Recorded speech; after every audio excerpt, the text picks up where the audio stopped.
Bismillahirrahmanirrahim. Assalamualaikum warahmatullahi wabarakatuh.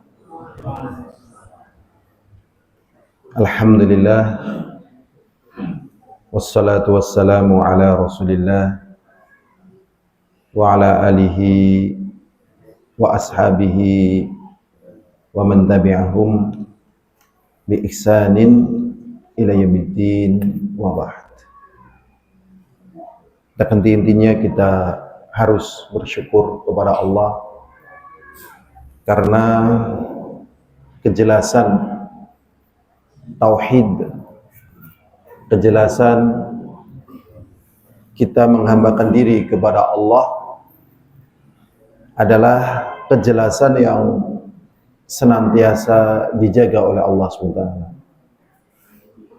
sehingga hambanya tatkala berdoa memohon kepadanya dengan keyakinan yang sangat mendalam.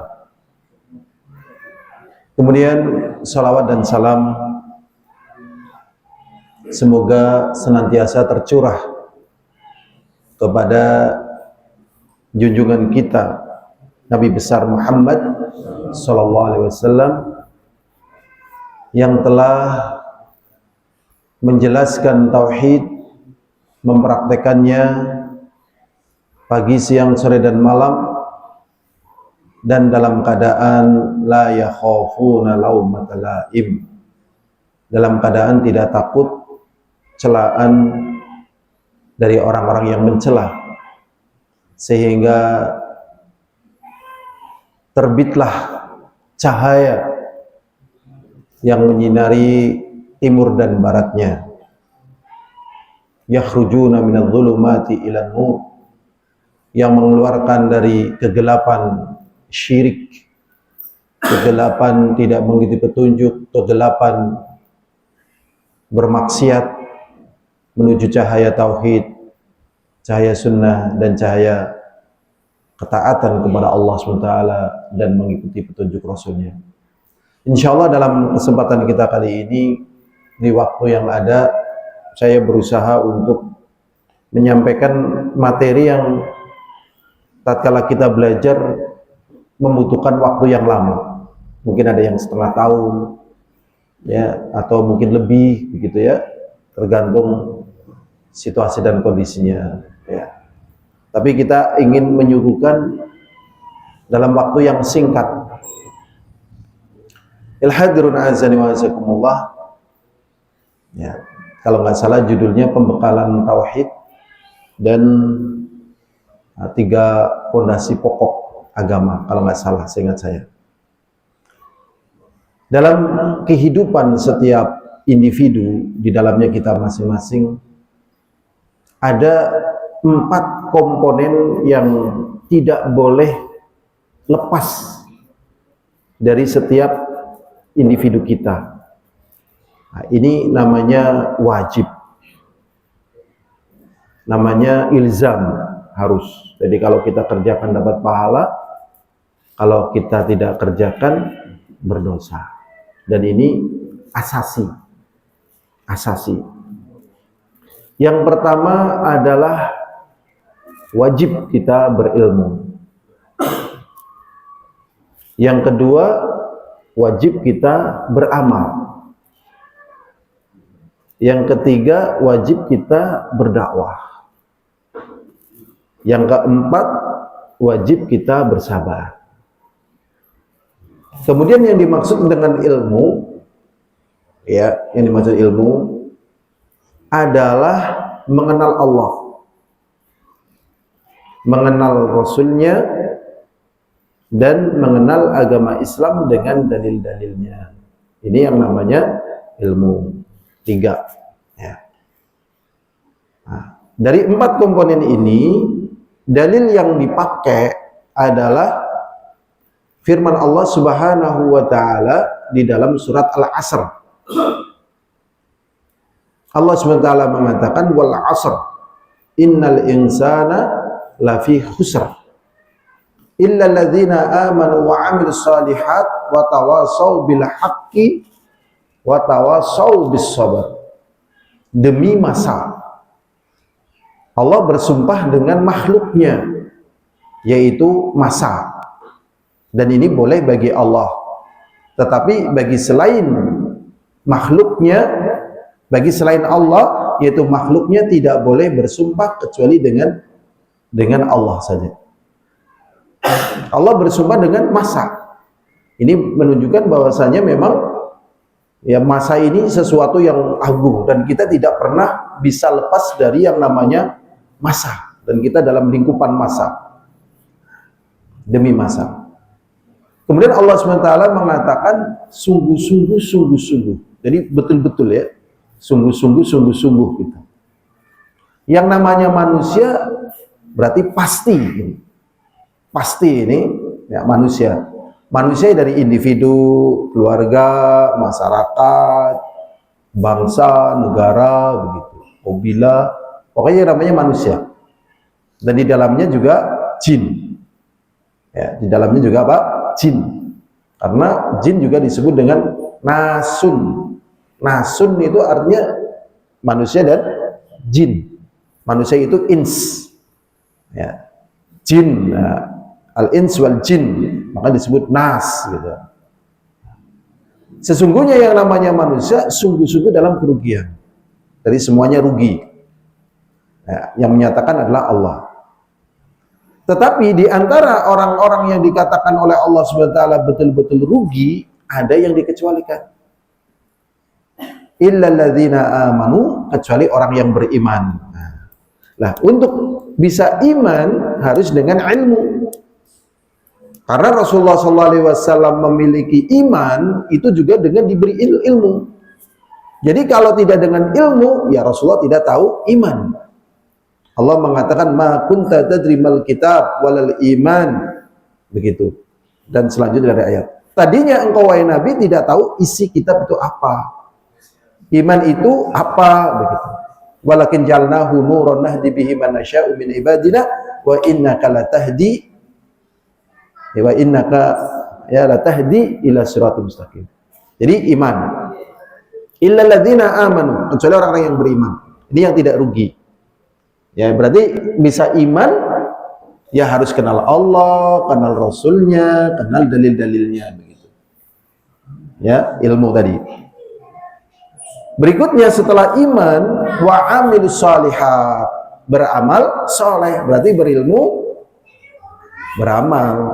Dan kita tidak bisa beramal kecuali berilmu.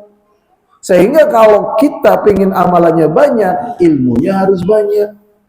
Gak bisa kita amalannya pengen banyak, ilmunya sedikit, gak bisa. Gitu. Kalau misalnya dia bisa, Allah tidak menerima. Gitu.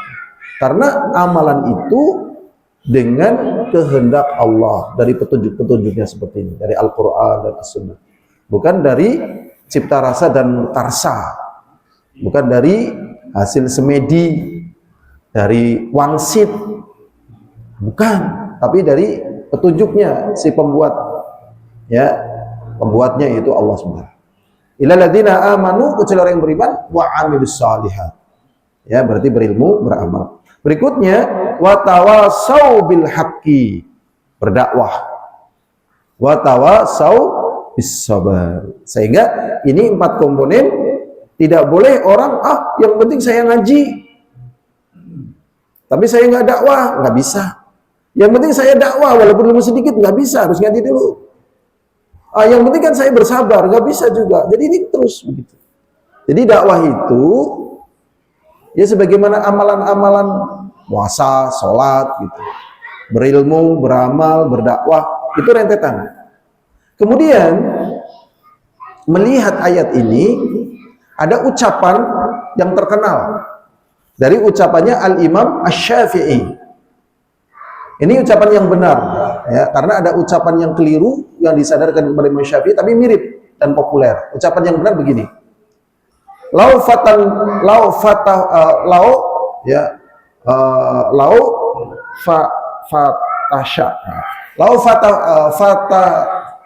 fatasha yufattisu fatashan nasu, ya, illa hadhi surata lakafathum.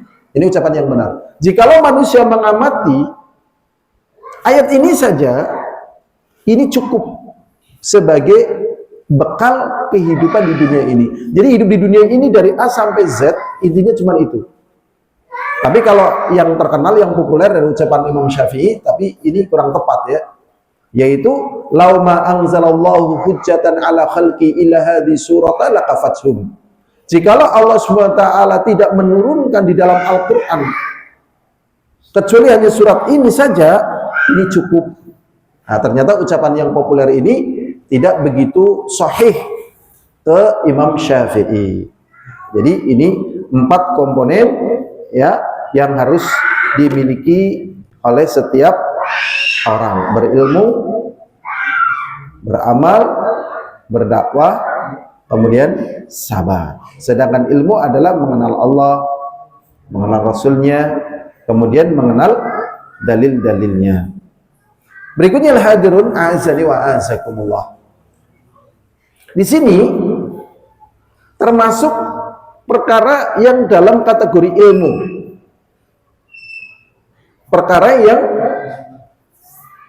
dalam kategori ilmu. Dan ini hukumnya wajib bagi setiap individu. Ya, wajib bagi setiap individu. Ilmu yang pertama adalah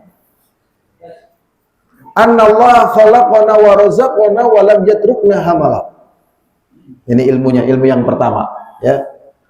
Jadi ilmu ini harus ditancapkan ke dalam diri kita. Ya, tancapkan. Ya.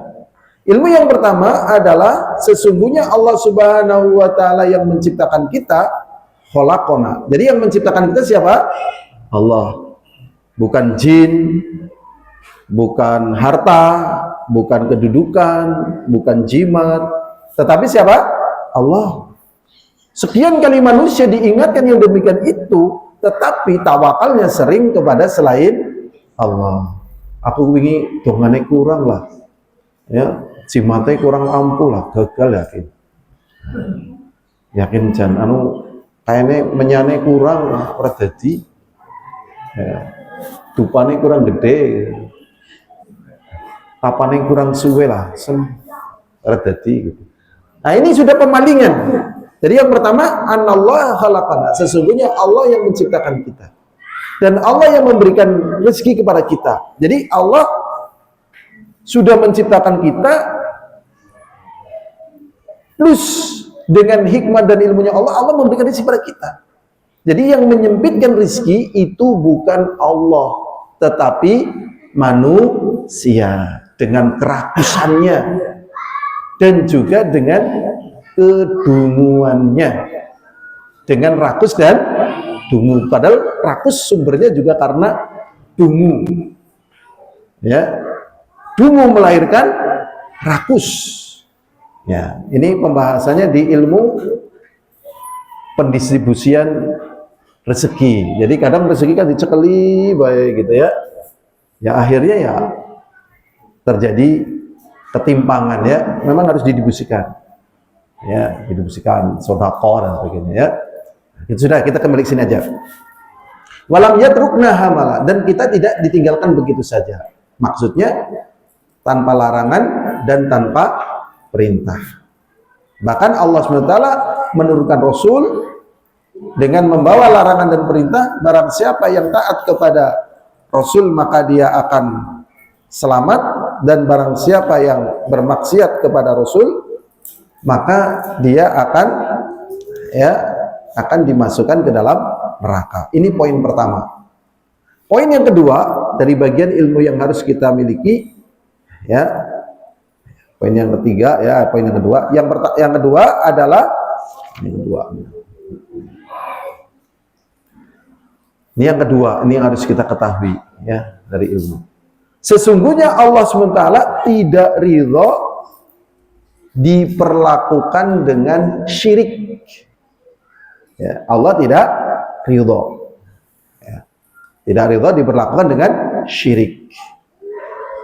Syirik itu ternyata ada dai-nya, ada pengembangnya. Pengembang itu yang mengembangkan gitu, syirik. Ya, sebabnya sebenarnya tadi, ya, diantaranya istizlalu syaitan, tergelincir syaitan. Dan pengembang syirik intinya setelah kita teliti, intinya ujung-ujungnya dunia. Ya, dunia bahasa sekarang ini istilahnya apa? Cuan gitu. Walaupun tidak mesti cuan, kadang penghormatan gitu, status begitu. Status. Makanya tatkala tauhid ini disebarkan, banyak yang dibagian. Karena apa? Nanti statusnya hilang gitu. Statusnya hilang, yang tadinya disembah-sembah akhirnya enggak gitu kan, marah ya kan, tadinya diikuti ya misalnya ya kayak gitulah sebagaimana terjadi baik pada manusia ataupun yang lainnya. Jadi Allah tidak ridho diberlakukan dengan syirik di dalam peribadatan kepadanya, baik itu dengan malaikat, jadi ada yang berdoa dengan malaikat Allah juga tidak ridho, ataupun dengan rasul, ataupun dengan yang lainnya yang lebih daripada itu, pohon, ya, batu, ya, jimat dan sebagainya, mayit, kuburan gitu ya. Dengan malaikat aja tidak ridho, apalagi dengan di bawahnya. Dalilnya adalah firman Allah SWT, wa annal masajida lillahi fala tad'u ma'allahi ahada. Ini dalilnya. Sesungguhnya masjid-masjid itu dibangun untuk beribadah kepada Allah. Maka janganlah engkau berdoa kepada Allah ada yang lainnya. Syirik adalah dakwatun ghairihi ma'ah. Syirik adalah ya dakwatun ghairihi, dia berdoa kepada selain Allah, ma'ah, bersamaan dia berdoa kepada Allah. Atau kita balik enggak apa-apa. Syirik adalah dakwatullah, berdoa kepada Allah, beribadah kepada Allah, ma'a ghairihi, bersamaan dengan yang lainnya. Itu namanya syirik. Yahudi, Nasrani itu musyrik, ahlul kitab. Jadi dan kebanyakan orang itu musyrik. Jarang yang ateis. Kalau ateis dia memang nggak mau, tidak ngakuin. Cuma dalam keadaan tertentu dia tetap ngakuin Allah sebagai ya penciptanya dan seterusnya. Dan ini yang menjadi Allah murka gitu. Bersamaan manusia tahu Allah sebagai Tuhannya yang memberikan rezeki, bersamaan dengan itu dia tidak begitu yakin, sehingga terkadang berdoa kepada Allah tetapi disertakan juga berdoa kepada yang lainnya. Nah, tatkala orang berdoa hanya kepada Allah dari kalangan orang-orang yang beragama syirik, tatkala ada orang-orang yang beribadah kepada Allah sama orang-orang yang beragama syirik, dia dituduh dengan tuduhan tidak menghormati ulama, tidak menghormati orang soleh, tidak menghormati leluhur, begitu. Nah, padahal yang demikian ini tidak pernah ada dari Allah SWT. Nah, ini namanya istilahnya intimidasi, teror mental. Namanya apa? Teror mental. Awas loh, ngger kowe orang mitung dina, nek orang mitung bulan, awas loh, ngger ari-ari bayimu ora diwehi lampu, dise kabel, pegel bayimu. Padahal antara bayi dengan ari-ari itu nggak ada hubungan, tapi dihubungkan. Dan di situ nanti kerjasama antara jin dengan manusia. Jadi nilainya mistis. Nah, kemistisan yang disebut dengan syirik tadi, biar tidak terbongkar, ini bagi yang percaya. Kalau nggak percaya nggak apa-apa. Ini dalam keadaan tertentu ini. Jadi ini ada polanya. Berikutnya tadi intinya yang kedua, Allah tidak ridho diibadahi dengan syirik. Ya, ini bagian ilmu. Yang pertama, Allah menciptakan kita, ya kan, memberikan rezeki kepada kita dan tidak membiarkan kita begitu saja. Maksudnya tanpa larangan dan tanpa perintah. Berarti orang-orang yang hanyut dalam narkoba, misalnya hanyut dalam maksiat, zina dan sebagainya, hanyut dalam perburuan yang lainnya, ini lupa pada prinsip yang pertama. Seakan-akan hidup di dunia ini ya tanpa larangan dan tanpa perintah. Yang penting kan tidak merugikan orang lain gitu. Kamu tidak merugikan orang lain, tetapi Allah nggak ridho. Saya mabok pakai duit saya di rumah saya, nggak ada yang tahu. Apa yang dirugikan oleh kamu? Ya, seperti misalnya, ini ada fatwa dari Ibnu Taimiyah. Ada seorang wanita misalnya sholat telanjang, ya telanjang, nggak ada yang lihat, nggak ada yang tahu, sendiri telanjang, sholatnya telanjang. Boleh nggak? Nah itu kan hak-hak saya gitu. Nah, sebenarnya sholat menutup aurat itu hubungannya adalah hak Allah. Jadi kita memakai zina tatkala sholat itu adalah haknya Allah. Makanya kita tatkala sholat sendirian ya tetap rapi, pakai yang rapi.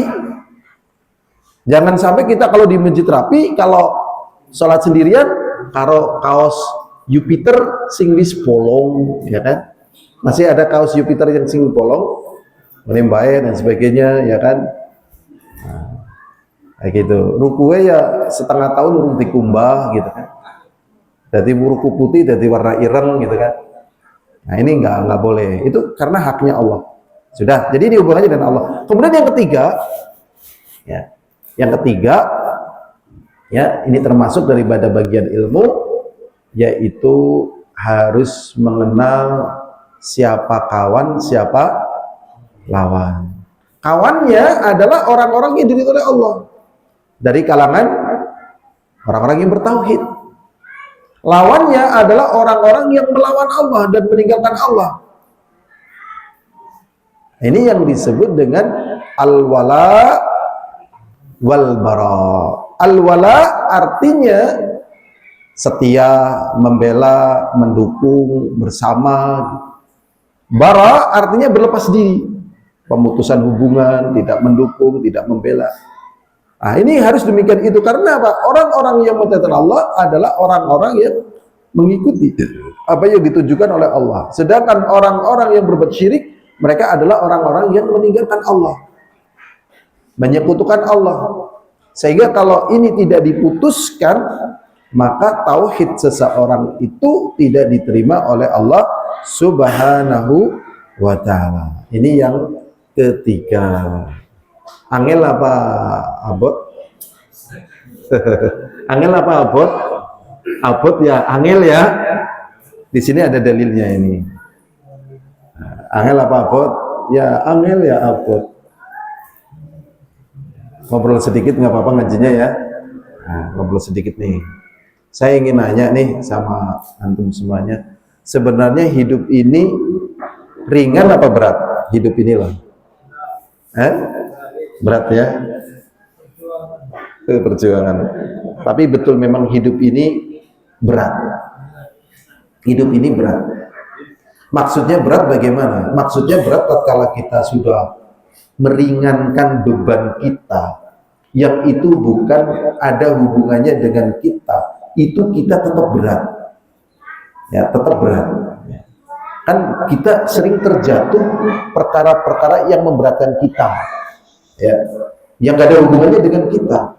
Dan ini kita perlu mempelajari ilmu ini supaya hidup kita ringan. Ya. Misalnya kita sudah lepas dari hal-hal yang memberatkan kita, ternyata hidup ini tetap berat. Dalilnya mana? Laqad khalaqnal insana fi kabad. Sungguh-sungguh kami ciptakan manusia hidup dalam kesulitan. Kesulitan di mana? Di dunia. Dan kesempitan pengerian di akhirat. Jadi di dunia sulit. Sehingga siapa saja, ingat ya di sini, siapa saja akan mengalami ini, termasuk musyrikin. Bahkan musyrikin itu paling berat. Awas aja tekan mana. Nah apa sih? Nah, dia ada kekhawatiran bertekan mana kepada orang yang mengajari tauhid, syiriknya terbongkar. Takut. Ya, seperti Fir'aun baru berita akan adanya bayi yang lahir, baru mau lahir loh. Itu sudah takut. Ya, takutnya berlebihan sampai bayi-bayi dibunuh. Alhamdulillah. itu keberadaan Firaun. Jadi siapa saja. Cuma kalau orang beriman diringankan beratnya. Orang beriman diringankan beratnya. Diringankan dengan apa? Lah, nanggunya pirang suwene. Lah, go ngurangi dosa. Lah, moga-moga melebung surga kayak gitu. Ada pengharapan di situ. Ya. Janjane abot apa abot? Janjane abot apa abot? Abot. Ya, contoh ini hidup di dunia ya, abot ya. Nandur kacang hijau. Wah, kuliah akeh. Ternyata ditimbang uli 1 ton. Barang uli 1 ton wis dadi duit. Pak, kayaknya uli tagihan gue bayar kuliah, Pak. Pira 8 juta. Padahal baru dapat duit kacang hijau bisa 7.500.000. Tesi tombok, ya Allah. Kayaknya jemlik menjadi budaknya anak tok. Ya enggak? Tapi kalau berpikir udah ikhlas, ini awal soleh saya. Aslinya apa? Makanya di negeri-negeri kafir, ya, mereka menyikapi anak, naudzubillah min dzalik, yang kata-kata saya terlalu kasar ya.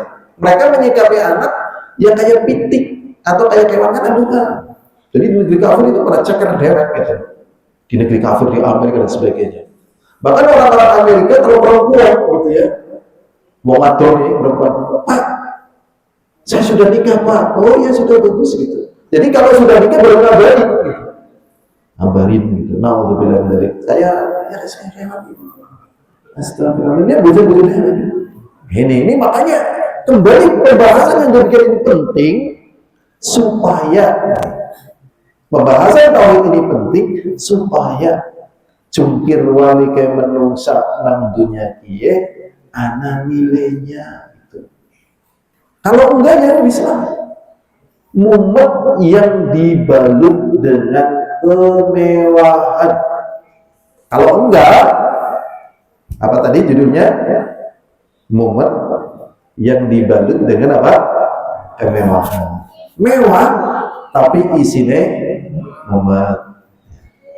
Yahudi yang ada di Israel sana mumet atau bahagia dia? Mumet. Senjatanya canggih tapi mumet gitu. Astagfirullahaladzim. Kita lanjut ke sini. Sekarang kita masuk kepada pembahasan yang kita targetkan. 3 pondasi utama ini. Dan 3 pondasi utama ini mau tidak mau, bisa tidak bisa harus matang. Mau tidak mau, bisa tidak bisa harus matang dan tidak boleh gagal paham. Tidak boleh. Ya, ini gagal paham. Masya Allah ya. Yang pertama ini seperti ini kita bersyukur sekali. Karena saya bayangkan betapa banyak teolog, ya. Berapa banyak siapa? Teolog atau berapa banyak filsuf. Wah, bukunya pirang-pirang, teori pirang-pirang. Tapi pada 3 pondasi ini orang kecekel. Nah, makanya 3 pondasi ini harus kecekel nih. Ini bekal nih setiap individu kita. Yang pertama, pondasi yang pertama, kita mengenal Tuhan kita. Ya, kita mengenal siapa? Tuhan kita. Ya kan, Tuhan. Yang kedua, ya, kita mengenal agama kita. Ya, kita mengenal apa? Agama kita. Ya, di sini disebut ma'rifatu dinil Islam bil adillah. Kita mengenal agama Islam dengan dalil. Artinya kita mengenal Islam bukan dengan asumsi. Kita bukan mengenal agama Islam dengan anggapan. Jadi harus dengan dalil itu. Ya, dengan apa? Dalil. Sehingga kita melihat keperkasaan dan keagungan, keindahan, kesempurnaan agama ini. Ya, jadi agama ini di samping jelas secara umum memiliki kesempurnaan, ya, di dalamnya ada keperkasaan, keagungan, kemuliaan, keindahan. Diketahui dari mana? Dari dalil. Dari apa? Dalil. Nah, sudah. Yang ketiga, ya, mengenal Nabi kita Muhammad Sallallahu Alaihi Wasallam. Jadi satu buku ini yang kadang santri membahasnya setengah tahun, kita belum sampai 1 jam udah membahas semua. Jadi pada 3 pondasi ini adalah 3 pertanyaan kubur. Man Rabbuka, sopo sopo Pangeran Miro, atau sebenarnya kata pangeran itu kata umum loh, karena pangeran itu di dalam bahasa Arab itu namanya sayyid. Memang dalam istilah roh itu juga ada kata sayyid, ya, al-murabbi, as-sayyid, al-mudabbir, ar-razik, tapi kan belum mewakili semuanya gitu, ya. Jadi sopo, jadi jangan kata pangeran, ya, sopo Gusti Niro. Nah, Gusti kata umum nih. Yang kedua, man rabbuka wa man nabiyuka, sopo nabimu, ya. Yang ketiga, wa madinuka, opo agamamu. 3. 3 perkara ini ditanyakan kepada non muslim di dunia ini, itu bisa dijawab. Sama ateis itu bisa dijawab. Ateis loh, siapa Tuhannya Islam? Dan seterusnya bisa jawab. Tetapi ini nanti berbeda tatkala dikubur. Tatkala dia tidak memiliki pondasi yang kuat ini di dunia dan mengamalkan sebagaimana pembahasan awal tadi, ditanya-tanya, man rabbuka? Dia akan menjawab, bayangkan mungkin demikian ini dalam suasana yang mengerikan dan ditemani dengan makhluk yang mengerikan, dan suasananya berubah, hartanya nggak ada, kekuasaannya nggak ada, menterinya nggak ada, menkonya nggak ada, litbangnya nggak ada, panglimanya nggak ada, sendiri dalam kegelapan yang mengerikan dengan suasana yang berubah. Ini pertanyaannya pokok, man rabbuka? La adri. Ya, inna nasa yaqulun wa qultu. Sesungguhnya manusia ngomong gini dan aku ngomong, nggak bisa. Buat ternyata disikat jedier, ya kan? Nggak ngerian gitu. Di alam kubur. Alam kubur adalah alam setelah kematian. Ya, jangan disempitkan. Alam kubur adalah alam di bawah tanah. Sebagaimana bantahan-bantahan orang, aku orang dikubur kok mau dipangan iwak. Alam kubur adalah alam setelah di dunia ini, dan itu awal akhirat, awal kehidupan alam akhirat. Wa man nabiyuka, dijawab sama.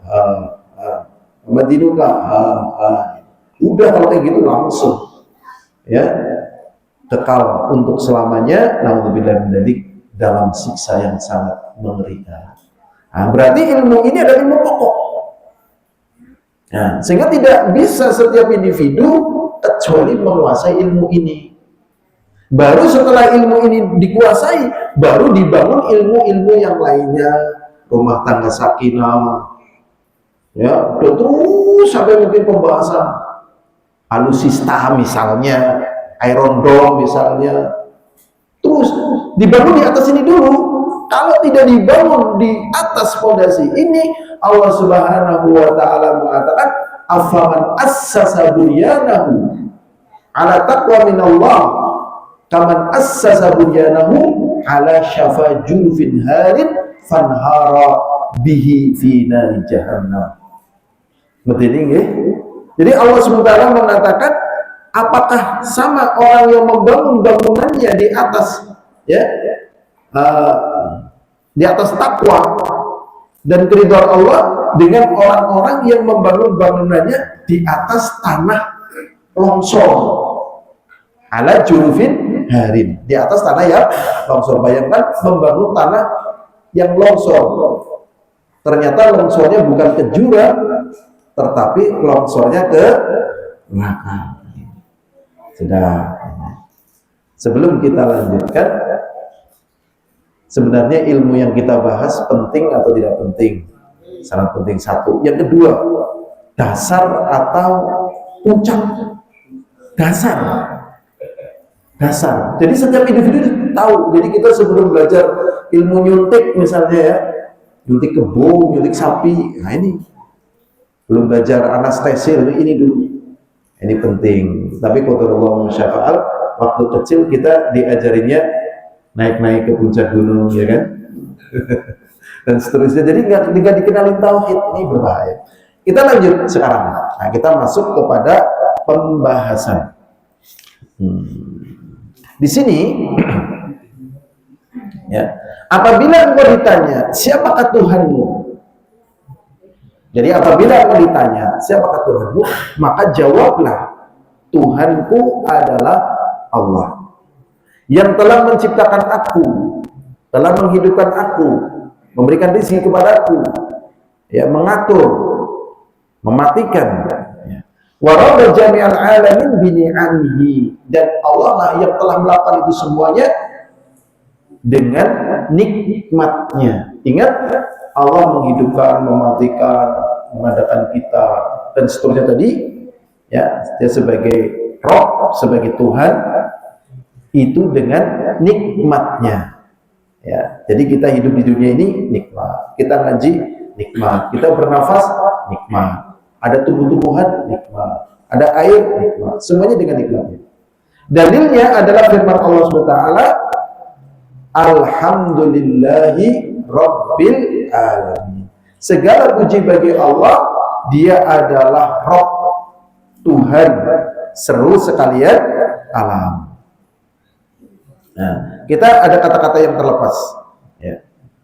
Wa huwa ma'budi laisa li ma'budin siwa. Maka Tuhanku itulah sesembahanku, dan aku tidak memiliki sesembahan kecuali Dia, kecuali Allah. Jadi yang dijadikan sebagai sesembahan adalah yang memiliki sifat ketuhanan, menghidupkan, mematikan, memberikan rezeki, yang mengatur, yang mencipta. Dan yang memiliki sifat ketuhanan ini hanyalah Allah, lainnya tidak ada. Maka hanya Allah lah sesembahan yang kita sembah. Berikutnya, ini ada kaidah penting. Setelah kita memahami poin per poin, ini ada kaidah penting, ya. Sebelum saya sebutkan kaidahnya ini, apa yang kita ketahui tentang alam? Alam itu apa? Alam itu apa? Nah, ini di sini disebutkan. Wa kullu ma siwallahi alam, dan seluruh apa saja selain daripada Allah adalah alam. Alam itu artinya selain daripada Allah. Berarti hukum alam adalah hukum yang Allah terapkan kepada alam, atau sering disebut dengan sunatullah. Sunatullah adalah ketentuan yang Allah tetapkan. Hukum alam, yang namanya hukum alam, ya sebagaimana yang terjadi. Ada saatnya ada saatnya tidak ada. Bahkan setelah semuanya dihancurkan oleh Allah, terakhir setelah penduduk surga masuk surga, penduduk neraka masuk neraka, tinggal satu yang masih hidup. Apa namanya? Al-maut. Sehingga didatangkan al-maut dalam bentuk seperti kambing gimbas, kemudian disembelih di antara surga dan neraka, sehingga tatkala disembelih, sehingga dikatakan, wahai penduduk surga, kamu akan terus hidup. Dan seluruh organ tubuh manusia ini dijaga, baik kelembabannya, semuanya dijaga. Sampai nanti ilmuwan menemukan sesuatu yang kembali menjadikan manusia hidup. Istilahnya adalah apa? Roh. Maka nggak ketemu roh, disuntik setut, buka tabungnya urip maning. Ya Allah, ya Rabbi, astagfirullahaladzim. Nah, ini yang namanya keblinger dari kalangan ilmuwan. Jadi ilmuwan tatkala tidak mempelajari tauhid, maka dia sebagai ilmuwan adalah ilmuwan yang keblinger. Makanya sebelum jadi ilmuwan belajar ini dulu. Ya, ada seorang ilmuwan ingin mempraktekkan ya hidup tanpa matahari. Akhirnya dia bikin satu hal yang mahal, digali dasar, kemudian ada selang penghubung gitu ya. Dia masuk ke dalam tanah selama kalau nggak salah 30 hari atau 40 hari. Ya, ternyata dia setelah 30 hari dikeluarkan tanpa sinar matahari, tapi masih ada komunikasi dari luar semacam selang. Dan ternyata dia jiwanya sudah gila, satu. Yang kedua, dia merasakan kehidupan 1 bulan di tanah tanpa matahari itu mirip 350 hari. Yang jadi pertanyaan, ini ilmuwan keblinger. Bahasanya tadi Majnun, bahasa Jawanya yang pakai huruf ta. Dan ada lagi yang lebih mudah daripada itu. Adanya upaya pengeboran bumi. Waduh, ini samudra banyak sekali ya Allah, ya lebih berbahaya. Jadi sebelum jadi apapun, ini ilmu ini harus dimiliki dulu. Biar nggak buang-buang waktu, buang-buang umur. Berikutnya, jadi wa kullu qasiwallahi alam, dan seluruh daripada selain Allah adalah alam. Wa ana wahidun min dzalikal alami, dan aku salah satu daripada alam itu. Ya. Kalau kita tanyakan kepada diri kita kan alamnya salah satu di antara alam. Sebenarnya diri kita menakjubkan atau tidak menakjubkan? Sangat-sangat menakjubkan ya. Kita lanjut lagi. Satu sudah ya. Yang kedua, apabila ditanyakan, ya, tadi siapa Tuhanmu? Dijawab Allah, dan seterusnya. Berikutnya, apabila ditanyakan kepadamu, dengan apa kamu mengenal Tuhanmu? Ya, dengan apa? Maka jawablah yang pertama dengan ayat-ayatnya. Ya kan? Yang kedua dengan makhluk-makhluknya. Ya, dengan ayat dan makhluknya. Sehingga ini ada satu kaidah. Ada satu kaidah, orang tidak bisa mengenal makhluk kalau dia tidak mengenal Allah. Makanya para ilmuwan tadi sampai ke Blinger itu karena dia belum mengenal Allah duluan, sehingga melakukan penelitian-penelitian yang tidak boleh diteliti. Karena kalau diteliti hasilnya yang ada gunanya. Jadi penelitian-penelitian yang memang bermanfaat, misalnya tuh di udara ini ada selnya apa tidak, pelajaran yang bermanfaat sebagaimana teknologi-teknologi yang mudah dipakai, gitu, pengobatan, transportasi, kain dan sebagainya kayak gitu, yang bermanfaat. Jadi cara mengenal Allah sebenarnya yang pertama dengan ayatnya, yang kedua dengan makhluknya. Disebutkan dan di antara ayat-ayat Allah adalah malam dan siang. Sampai hari ini belum ada catatan sejarah ada orang yang mampu menahan siang. Ya, lagi bangun, lagi apa? Aja sore aja bengi ya, rampung, cekli ya. Ya kan? Masa Inggris bengi kan bangunnya angel gitu. Ya kan? Bisa atau tidak? Tidak berjalan atau mungkin ada pencuri, ya kan? Pengennya malam saja. Bisakah malam itu terus berhenti? Tidak. Ya, pengantenannya supaya jangan pagi. Ya tetap pagi aja. Nah, ini malam dan siang. Kemudian matahari dan bulan.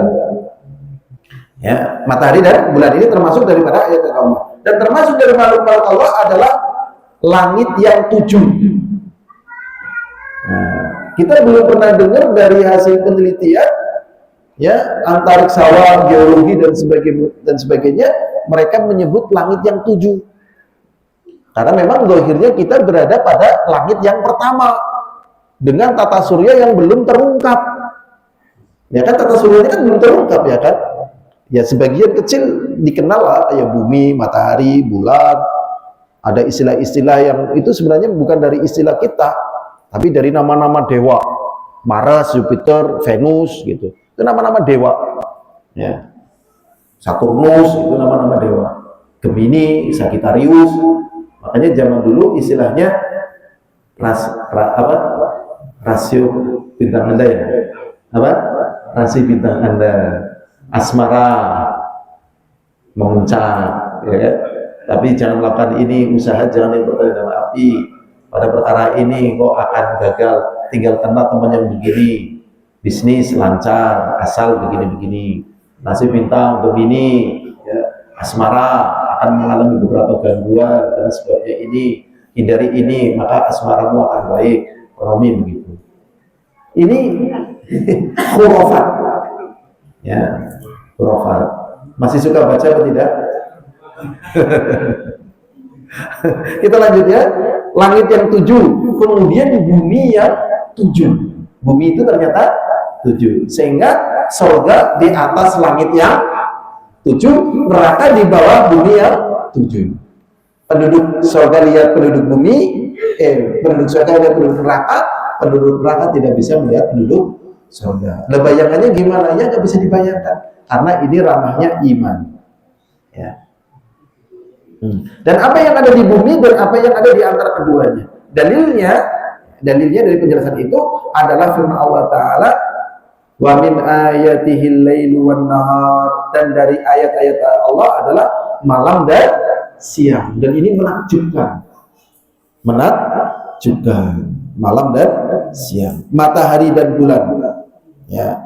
Wa min ayatihil lailu wan nahar wasyamsu wal qamar, matahari dan bulan. Kemudian Allah Subhanahu wa taala mengatakan, la tasjudu lisyamsi, kamu jangan sujud kepada matahari. Kenapa kok ada orang yang sujud kepada matahari? Gagal memahami Tuhannya. Gagal memahami apa? Tuhannya. Karena coba bayangkan, misalnya matahari, misalnya naudzubillah min dzalik, ya, ngambek tidak mau bersinar selama 1 pekan. Apa yang terjadi? Ngambek nih, nggak mau keluar nih.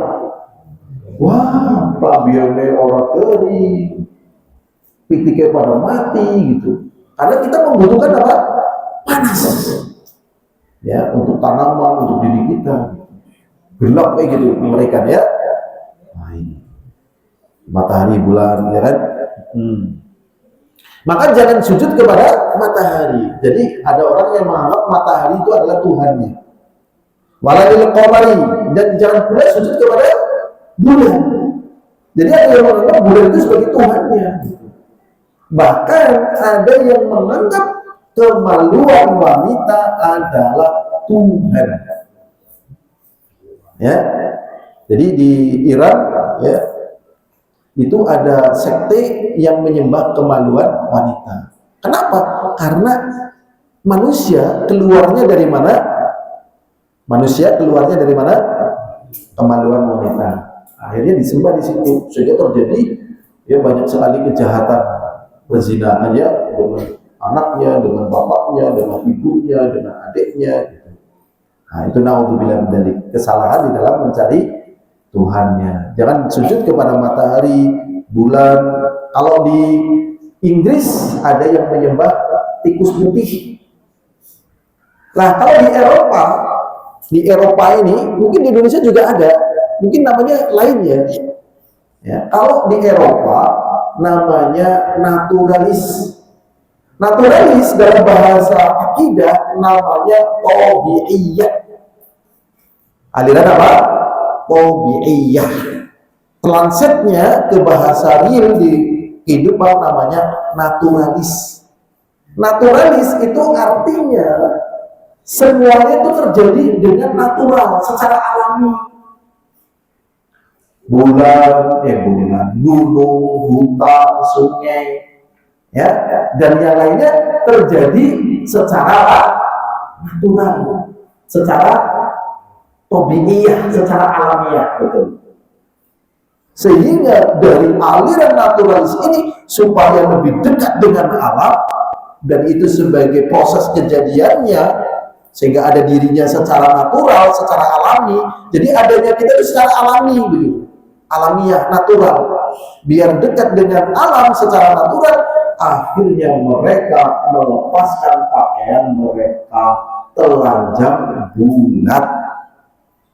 Nah, aliran ini disebut dengan aliran naturalis. Walaupun mereka ya orang kaya, orang terdidik, coba bayangkan. Jadi kerusakan di dalam memahami akidah akhirnya rusak di dalam kehidupan. Nah, jadi ternyata yang berperan dalam kehidupan dunia ini adalah yang akidah yang ada pada manusia. Tapi waktunya sudah hampir habis. Walalil qamari wasjudu lillahi alladzi khalaqahunna in kuntum iyyahu ta'budun. Tapi sujudlah kepada Allah yang menciptakan itu semuanya, in kuntum iyyahu ta'budun, jikalau memang kalian hanya kepada Allah beribadah.